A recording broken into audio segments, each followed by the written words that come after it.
بسم اللہ الرحمن الرحیم۔ بسم اللہ الرحمن الرحیم وبہ نستعین۔ نسیم صبح کا پیغام لے کر حاضر خدمت ہیں۔ آج بات بعض اولیاء کرام کے ان اقوال کی کریں گے جو درود شریف سے متعلق یا قرب الہی سے متعلق یا قرب رسول صلی اللہ علیہ وسلم سے متعلق ہے۔ یعنی آپ اللہ کو پانا چاہتے ہیں، کیسے پائیں؟ رسول صلی اللہ علیہ وسلم کو پانا چاہتے ہیں تو کیسے پائیں؟ اللہ کا قرب حاصل کرنے کا کیا طریقہ؟ اللہ کے رسول صلی اللہ علیہ وسلم کے قرب کو حاصل کرنے کا کیا طریقہ؟ آج ہم اس پر بات کرتے ہیں۔ ایک بزرگ ہیں عارف باللہ، حضرت سیدنا امام شعرانی رحمۃ اللہ علیہ۔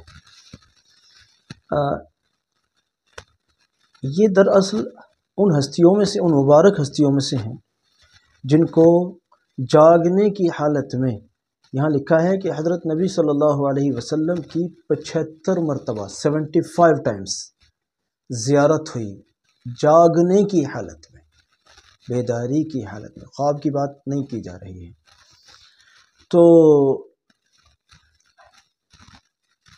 یہ فرماتے ہیں کہ نبی صلی اللہ علیہ وسلم نے ان سے عہد و پیمان لیا، قول و قرار جس کو بول دیتے ہیں ہمارے ہاں، یعنی عہد لیا ان سے، وعدہ لیا جس کو کہہ سکتے ہیں آپ، کہ وہ کیا عہد و پیمان تھے؟ فرماتے ہیں کہ نبی پاک صلی اللہ تعالی علیہ وسلم کی طرف سے یہ عہد لیا گیا کہ ہم صبح و شام حضور پر نور صلی اللہ تعالی علیہ وسلم کی ذات بابرکات پر درود شریف کی کثرت کیا کریں۔ یہ کہتے ہیں کہ مجھ سے یہ عہد لیا گیا کہ ہم صبح و شام درود شریف کی کثرت کیا کریں، اور یہ کہ ہم اپنے مسلمان بھائیوں کو درود پاک پڑھنے کا اجر و ثواب بتائیں کہ درود شریف پڑھنے پر کیا فائدے ملیں گے، یہ بات ہم لوگوں کو بتائیں تاکہ انہیں ترغیب ہو۔ ظاہر بات ہے۔ تو یہاں کیا بات ہوئی؟ ایک تو یہ کہ صبح شام ہم خود سے کثرت کریں، اس کا پیمان عہد لیا ہم سے۔ دوسری یہ کہ ہم دوسرے مسلمانوں کو درود شریف کے فوائد بتائیں، اس کے فضائل بتائیں کہ کیا فائدے ہو رہے ہیں جی، کیا فائدے ہوتے ہیں جی درود شریف کے، کیا فائدے احادیث طیبات کی روشنی میں یا مشاہدات کی روشنی میں۔ آپ نے دیکھا ہے بعض لوگ آج کل مشاہدات کے چینل چلاتے ہیں، مشاہدات پر مبنی چینل چلاتے ہیں کچھ لوگ، اور اس سے ایک بہت بڑا طبقہ ایسا پیدا ہوا جنہوں نے ان فائدوں کو جان جان کر، ان مشاہدات کو سن سن کر درود شریف پڑھنا شروع کیا۔ آپ سوچ بھی نہیں سکتے ہم اور آپ کہ اللہ کی قدرت سے ان لوگوں سے کتنا بڑا کام لے لیا گیا، کتنا بڑا کام انہوں نے کر ڈالا۔ میں کسی کا نام نہیں لیتا، اگر کوئی نہج سے ہٹ کر بات کر رہا ہے تو میں اس کی بات نہیں کر رہا ہوں میں صحیح کام کرنے والوں کی بات کر رہا ہوں۔ اللہ نے ان سے کام لیا کہ وہ دوسروں کے مشاہدات بیان کرتے ہیں اور لوگ ان کو سنتے ہیں تو ان کو ترغیب ہوتی ہے کہ اچھا ان کا یہ والا کام درود شریف سے ہو گیا تو میرا بھی ہو سکتا ہے، کچھ نہ صحیح تو کچھ تو صحیح، جہاں کچھ نہیں ہے تو وہاں کچھ تو ہے۔ آج انہیں درود شریف پڑھنے کا شوق لگا تو پھر وہ قرآن و حدیث کی بنیاد پر بھی پڑھیں گے۔ چلیے کم سے کم مشاہدات کے ذریعے سے انہوں نے شروع تو کیا، ایک بہت بڑی خیر ان کی زندگی میں داخل تو ہوئی۔ اس کے لیے یہ جو جتنے بھی لوگ چاہے یوٹیوب پر یا کسی اور سوشل سائٹ پر جو بیٹھ کر جو درود شریف کے مشاہدات لوگوں کو بتا رہے ہیں، یا کسی بھی صورت، بہرحال کسی بھی مناسب صورت لوگوں کو درود شریف کی ترغیب دے رہے ہیں، آپ سوچ بھی نہیں سکتے کہ انہوں نے کتنا بڑا کام کر لیا، انہوں نے کتنا بڑا کام کر لیا۔ انہوں نے اپنی آخرت کے لیے اور امت کی آخرت بنانے کے لیے، ان کی دنیا بنانے کے لیے درود شریف کی شکل میں اتنی بڑی خدمت انجام دی امت کی کہ ہم اور آپ کم سے کم ابھی نہیں سوچ سکتے۔ جب ان کو اللہ رب العزت انعام دے رہے ہوں گے، جب ہم ان پر رشک کر رہے ہوں گے، کیا بندہ ہے بھائی، آخر اس کا ایسا کون سا عمل ہے کہ پتہ چلا اس کو سن کر 2 سال میں 4 سال میں 5 سال میں 1 لاکھ لوگ درود شریف پڑھنے لگ گئے. اب سمجھو اس کا اپنا مقام کہاں پہنچے گا یہ چیز. تو یہاں فرما رہے ہیں کہ ہم سے جو عہد و پیمان لیے گئے ان میں ایک بات تو یہ تھی کہ ہم صبح شام درود شریف کی کثرت کیا کریں، اور دوسری یہ کہ امت مسلمہ کو یعنی مسلمانوں کو درود شریف کا اجر و ثواب بتائیں، اور جملہ مسلمانوں کو حضور اقدس صلی اللہ تعالیٰ علیہ وسلم کی محبت و عظمت کے اظہار کے لیے درود پاک پڑھنے کی ترغیب دلائیں کہ نبی صلی اللہ علیہ وسلم کی محبت کا اظہار کیسے کرو؟ درود شریف پڑھ کے کرو. یہاں یہ لکھا ہے، اس کا مطلب یہ ہے. تو اگر آپ اس کا اب میں خلاصہ کروں کہ اگر آپ کو محبت ہے نبی صلی اللہ علیہ وسلم سے تو درود شریف پڑھو، درود شریف پڑھو. یہ کھالی پیلی کی محبت کرنا کچھ نہیں، اور صاحب ہم سے بڑا دیوانہ بھی کوئی نہیں، یہ کون سی بات ہے؟ درود شریف پڑھیے. نبی صلی اللہ علیہ وسلم سے محبت کا تقاضا یہ ہے. اور اس تحریر سے ہٹ کر، بھلے اس تحریر میں اس کا ذکر نہیں ہے، لیکن ایک اور ہے تقاضا نبی صلی اللہ علیہ وسلم کی محبت کا. وہ کیا ہے؟ سنت پر عمل کرنا. نبی صلی اللہ علیہ وسلم سے محبت کرنے والا نہ درود شریف سے غافل ہو سکتا ہے انشاءاللہ، اور نہ سنت کو چھوڑ سکتا ہے. اور اگر وہ سنت کو چھوڑتا ہے یا وہ درود شریف سے غافل ہے تو پھر یہ کیسی محبت ہے؟ پھر یہ کیسی محبت ہے؟ اگر آپ کے دل میں محبت ہے نبی صلی اللہ علیہ وسلم کی، سنتوں کو پکڑ لیجئے اور درود شریف تو چھوٹ ہی نہ جائے. پھر دیکھیے آپ جلوہ ہی جلوہ ہے انشاءاللہ زندگی میں. دنیا بھی بن جائے گی، آخرت بھی سنور جائے گی انشاءاللہ. آگے اچھا یہ انہوں نے سعادت الدارین کے حوالے سے انہوں نے یہ قول ہے، یہ سعادت الدارین پر کہ صفحہ 91 پر، صفحہ 91 پر آپ دیکھ سکتے ہیں اس قول کو، وہاں کا انہوں نے اس میں حوالہ دیا ہے. آگے فرماتے ہیں کہ اے بھائی، اللہ عز و جل تک پہنچنے کے راستوں میں قریب ترین راستہ رسول اکرم نور مجسم صلی اللہ تعالیٰ علیہ وسلم پر درود شریف پڑھنا ہے. اگر آپ اللہ عز و جل تک پہنچنا چاہتے ہیں تو اس کا قریب ترین راستہ نبی اکرم صلی اللہ تعالیٰ علیہ وسلم پر درود شریف پڑھنا ہے. یہ بات ہم نے بہت بار بتائی ہے آپ کو کہ درود شریف پڑھنا ولایت کا شارٹ کٹ راستہ ہے، جنت میں پہنچنے کا نہایت آسان راستہ ہے. آگے اور بھی لکھا ہے، کہتے ہیں کہ اور جو درود شریف کے بغیر اللہ تک پہنچنے کا ارادہ کرے تو یہ محال ہے، یہ محال ہے. یعنی درود شریف کے بغیر بندہ اللہ تک نہیں پہنچ سکتا. اس جملے کا خلاصہ یہ رہا. اس لیے اگر آپ اللہ تک پہنچنا چاہتے ہیں تو درود شریف کو مضبوطی سے تھام لیجئے، مضبوطی سے تھام لیجئے.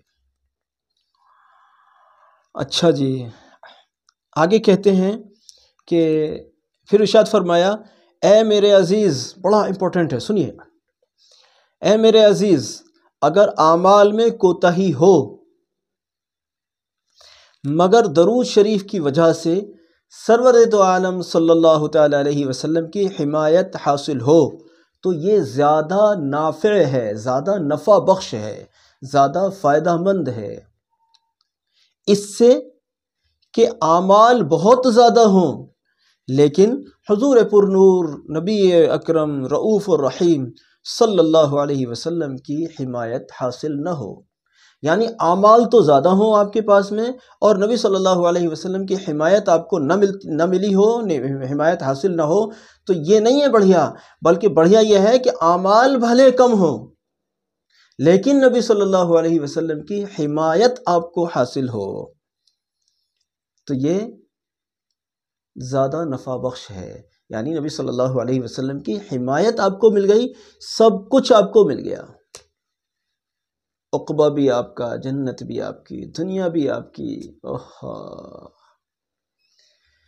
ولایت کا راستہ سن رکھیے میری بات کو، ولایت کا راستہ نبی صلی اللہ علیہ وسلم کی محبت کے بغیر مکمل نہیں ہو سکتا، میں نے ایک قول سنایا تھا آپ کو، بھول جاتے ہیں یا کئی لوگ پیچھے کی کلپس نہیں دیکھ پاتے. میں نے سنایا تھا کہ میں نے ایک جگہ کہیں پڑھا تھا کہ حضرت خواجہ صاحب اجمیری رحمۃ اللہ علیہ، کتنا بڑا نام ہے، کتنی بڑی ہستی کا ذکر کر رہا ہوں. ہندوستان میں اولیاء کرام کی تاریخ اس وقت تک مکمل نہیں ہو سکتی جب تک حضرت خواجہ ہند سلطان الاولیاء حضرت خواجہ معین الدین چشتی رحمۃ اللہ علیہ کا ذکر نہ کیا جائے. جب تک ان کا ذکر نہیں ہوگا، جب تک ہندوستان کے اولیاء کی تاریخ مکمل نہیں ہو سکتی. فرماتے ہیں کہ ان کے مراقبے کا یہ عالم تھا کہ بس کھو جاتے تھے وہ مراقبے میں. ان کے ظاہر بات ہے اتنے بڑے آدمی تھے، میرے اور آپ کے جیسے مراقبے تھوڑی تھے ان کے. ہمیں تو بلی بھی سامنے سے گزر جائے تو صاحب مچھر کاٹ جائے تو مراقبے خراب ہو گئے، استغفر اللہ. یہ کوئی مراقبہ ہے؟ یہ کوئی مراقبہ ہے؟ کہتے ہیں کہ اذان ہوتی تھی، خادم ان کو کہتا تھا حضرت نماز. اب حضرت مراقب بیٹھے ہوئے ہیں، انہوں نے سنا ہی، انہوں نے پتہ ہی نہیں چلا کسی نے کیا کہا. حضرت نماز، حضرت کو کچھ نہیں پتا. کہتے ہیں کاسا ہوتا تھا، کاسا ایک طرح کا پیالہ کہہ لیجیے، اس وقت میں جس بھی طرح کا ہوتا ہوگا. ایک کاسا ہوتا تھا، اللہ جانے یہ کیا روحانی نظام تھا. اس کاسے کو ہلایا جاتا تھا کہ حضرت بیدار ہو جاتے تھے. اور جب حضرت آنکھیں کھولتے بیدار ہوتے یعنی لوٹ کر آتے گویا، تو پھر خادم حضرت نماز.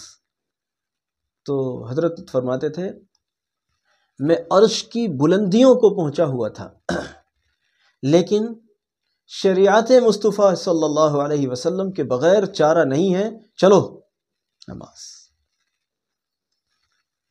تو عزیزو، اولیاء کی ولایت بھی عشق رسول و اطاعت رسول صلی اللہ علیہ وسلم کے بغیر مکمل نہیں ہو سکتی. اور اس کے لیے یہاں ان اقوال کے مطابق حمایت رسول اللہ صلی اللہ علیہ وسلم کا ملنا نہایت نہایت نہایت ضروری ہے.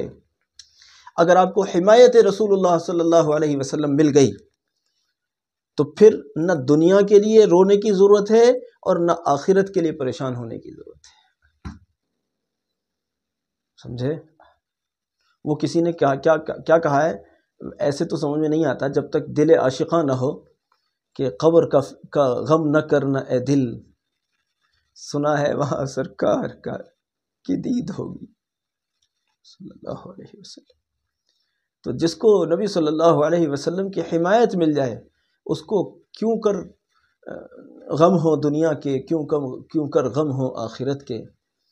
پھر تو وہ غموم و ہموم سے بے فکر ہو گیا. یہ بھائی دیکھو، یہ عاشقوں کی باتیں ہیں. ابھی کبھی آپ ان چیزوں پر جو ہے علمی بحث کرنے لگیں، یہ عاشقانہ باتیں ہیں، یہ عاشقانہ باتیں ہیں. اور عشق کی باتیں سمجھنے کے لیے دل عاشقاں کی ضرورت ہے، دل عاشقاں کی ضرورت ہے. عاشقی کا رنگ، یہ کہیے کہ عاشقی کی زبان، عاشقوں کی زبان اس وقت تک نہیں سمجھی جا سکتی جب تک کہ دلوں پر عاشقی کا رنگ نہ چڑھا ہو، جب تک کہ دل کو عشق کا رنگ نہ رنگ دیا ہو. اگر عاشقوں کی زبان سمجھنا چاہتے ہو تو دل کو عشق کے رنگ میں رنگو. اور عشق کون سا؟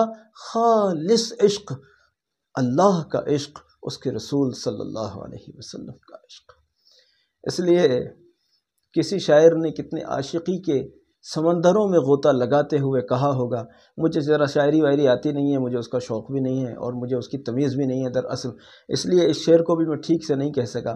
بس کہیں میں نے سنا ہے اس کو کہ قبر کا غم نہ کر اے دل، سنا ہے وہاں سردار کا دید ہوگا. نبی صلی اللہ علیہ، الفاظ آپ ٹھیک کرتے رہنا، بس میری تو بات کا مفہوم سمجھ لیجئے، میں جو کہنا چاہ رہا ہوں میری بات سمجھ لیجئے، الفاظ آپ ٹھیک کرتے رہنا.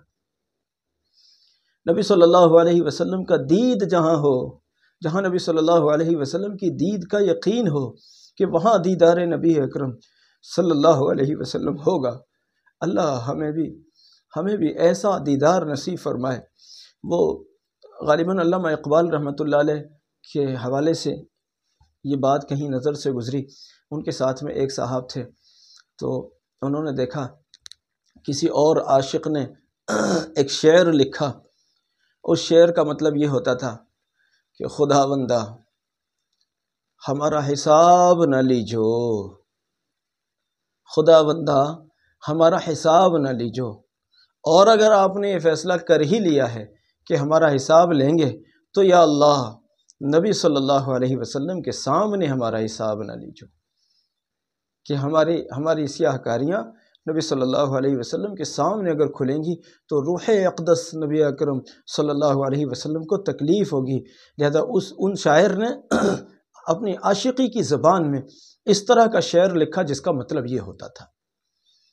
علامہ اقبال رحمۃ اللہ علیہ نے جب وہ شعر سنا تو جانتے ہو علامہ اقبال رحمۃ اللہ علیہ نے ان شاعر محترم، ان عاشق رسول صلی اللہ علیہ وسلم کی خدمت میں یوں عرض کیا، جناب محترم میری ساری زندگی کی شاعری آپ لے لیجئے، بس اپنا یہ ایک شعر مجھے دے دیجئے، میری ساری زندگی کی شاعری آپ لے لیجئے، بس یہ ایک شعر مجھے دے دیجئے۔ آپ نے ایسا کچھ کہہ دیا ہے، نہ جانے آپ نے کیا کہہ دیا ہے۔ اس لیے جہاں نبی صلی اللہ علیہ وسلم کے دیدار پر پر امید ہو کر بے فکر ہونے کو جی چاہتا ہے، وہیں خوف کے مارے اللہ کرے ہمارے سینے پھٹ جائیں کہ خوف کے مارے ہم غمگین بھی ہوتے ہیں کہ اللہ اگر نبی صلی اللہ علیہ وسلم کا دیدار ہوگا تو کہیں ہمارے گناہگار چہرے نبی صلی اللہ علیہ وسلم کے سامنے اگر پیش ہوں گے تو پھر ہمارا کیا بنے گا۔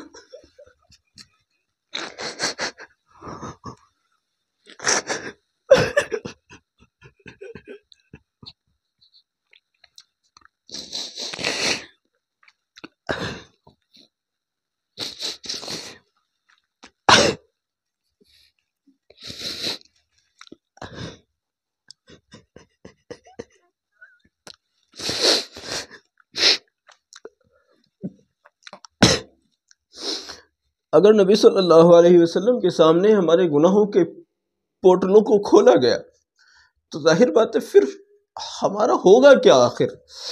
تو جہاں دید پر ہم یوں خوش ہوتے ہیں کہ نبی صلی اللہ علیہ وسلم کی دید ہوگی، وہیں ہمارے لیے بہت بڑا مسئلہ یہ ہے کہ ہمیں دیدار مصطفیٰ کریم صلی اللہ علیہ وسلم کے سامنے جب ہماری حاضری ہوگی تو کہیں ہمارے گناہوں کی وجہ سے اگر ہم سے منہ پھیر لیا گیا، اللہ ہماری حفاظت رکھے، ہمارا کون پرسان حال ہوگا۔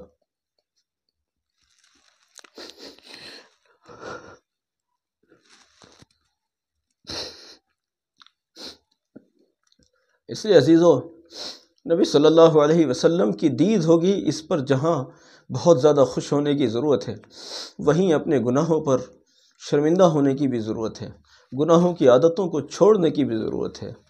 میری بات کو سمجھو، میں جو سمجھانا چاہتا ہوں اس کو سمجھو۔ نبی صلی اللہ علیہ وسلم کے سامنے گناہ گار چہرے کے ساتھ جائیں گے تو یہ کیا ہوگا؟ اس لیے ابھی کے ابھی میری کلپ کو ختم ہونے سے پہلے توبہ کرو اللہ سے، توبہ کرو اللہ سے۔ میں بھی توبہ کرتا ہوں، آپ بھی توبہ کریں۔ خدا بندہ معاف کر دیجئے، اب تک جو بھی کیا ہے سارے گناہوں کے لیے معافی چاہتے ہیں، اللہ ہمیں معاف کر دیجئے۔ اللہ ہمیں جتنے لوگ دیکھتے ہیں، دیکھ رہے ہیں، ان سب کو بھی معاف کر دیجئے۔